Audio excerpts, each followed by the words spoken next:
G സുധാകരനെ പങ്കെടുപ്പിച്ചതിലും Saji ചെറിയാനെ ഒഴിവാക്കിയതിലും NGO union സംസ്ഥാന സമ്മേളനത്തിൽ രൂക്ഷ വിമർശനം. ജി സുധാകരൻ പൊതുസമൂഹത്തിൽ സംഘടനയെ നാണം കെടുത്തി. NGO യൂണിയൻ അംഗങ്ങൾ എല്ലാവരും CPM-ന് വോട്ട് ചെയ്യില്ലെന്നായിരുന്നു സുധാകരൻ്റെ പരാമർശം. സജി ചെറിയാനെ സംസ്ഥാന സമ്മേളനത്തിൽ നിന്ന് ഒഴിവാക്കിയതിൽ സംസ്ഥാന കമ്മിറ്റിക്ക് വീഴ്ച പറ്റിയെന്നായിരുന്നു വിമർശനം. പ്രവർത്തന റിപ്പോർട്ടിന്മേലുള്ള ചർച്ചയിലാണ് വിമർശനം ഉയർന്നത്. വിവരങ്ങൾ നൽകാൻ സുധീഷ് ഗോപാൽ ചേരുന്നുണ്ട്. സുധീഷ്, ഈയൊരു NGO യൂണിയൻ്റെ സംസ്ഥാന സമ്മേളനം, അതിൽ ഇപ്പോൾ രൂക്ഷ വിമർശനമാണ് ഉയരുന്നത്. അതായത് ജി സുധാകരനെ പങ്കെടുപ്പിച്ചു, അത് പൊതുസമൂഹത്തിൽ സംഘടനയ്ക്ക് വലിയ നാണക്കേടുണ്ടാക്കി എന്നും ഒപ്പം സജി ചെറിയാനെ പങ്കെടുപ്പിക്കായിരുന്നു എന്നും പറയുന്നു, അല്ലേ?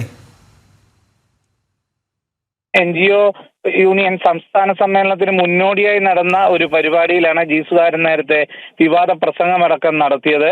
അത് വലിയ രീതിയിൽ NGO യൂണിയന് ക്ഷീണമുണ്ടാക്കിയെന്ന് വിമർശനമുണ്ടായി. അതോടൊപ്പം തന്നെയാണ് സജി ചെറിയാനെ, ആലപ്പുഴ ജില്ലയിൽ വെച്ച് സംസ്ഥാന സമ്മേളനം നടക്കുമ്പോൾ പോലും സജി ചെറിയാനെ അതിൽ ഒരു ഘട്ടത്തിലും പങ്കെടുപ്പിച്ചിരുന്നില്ല.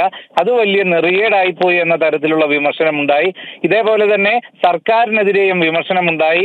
ഇപ്പോൾ ശമ്പള പരിഷ്കരണവും അതോടൊപ്പം തന്നെ ലീവ് സറണ്ടർ കാര്യങ്ങളിലെ സർക്കാർ നിലപാടുകളെ വിമർശിച്ചുകൊണ്ടാണ് പ്രതിനിധികൾ ചർച്ചയിൽ പങ്കെടുത്തത്. സംസ്ഥാനത്തെ 15 ജില്ല, അതായത് തിരുവനന്തപുരത്ത് 2 ജില്ലകളായാണ് NGO യൂണിയന് കമ്മിറ്റികൾ ഉള്ളത്.